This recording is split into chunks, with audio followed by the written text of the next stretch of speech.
Mga guys, mga idol. So sa hindi natin sukat akalain na nakarating tayo dito banda Takas. So sa side ng ilog, no?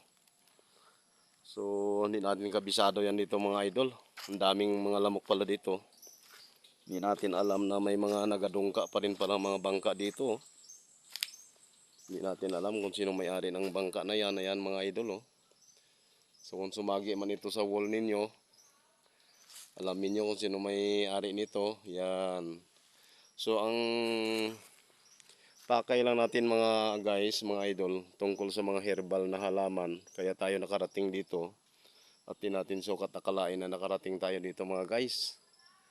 No? Kaya nagbibideo na lang din tayo kasi medyo maganda ang ang view.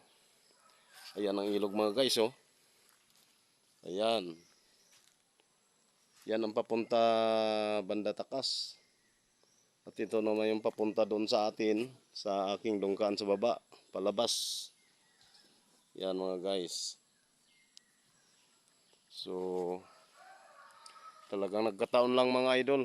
Nagkataon lang na napunta tayo dito na hindi sinasadya sa dahilan na naghahanap tayo ng mga herbal. No, herbal na mga halaman, kahoy-kahoy, at saka mga ugat-ugat. Kaso nga lang, wala tayong natagpuan, wala tayong na-encounter. So, hahanap naman tayo mga idol. Alis tayo dito, aalis tayo at pupunta tayo doon banda sa unahan. Doon. So, hanggang dyan na lang siguro mga guys, no? Ang ating pagbibideo. Sana'y nagustuhan ninyo at nasiyahan kayo na kung saan nakikita ninyo ang paligid, yan ang palibot. So panay kahoy nga pero hindi natin maalaala kung ang mga kahoy na to kung anong gamot, no? At hindi ko hindi ko mailarawan sa isip ko kasi parang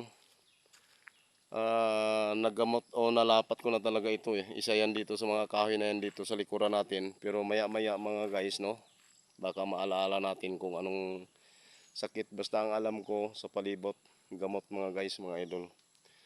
So hanggang dito na lang ang ating pagbibideo.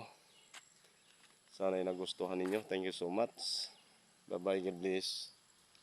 Thank you for watching.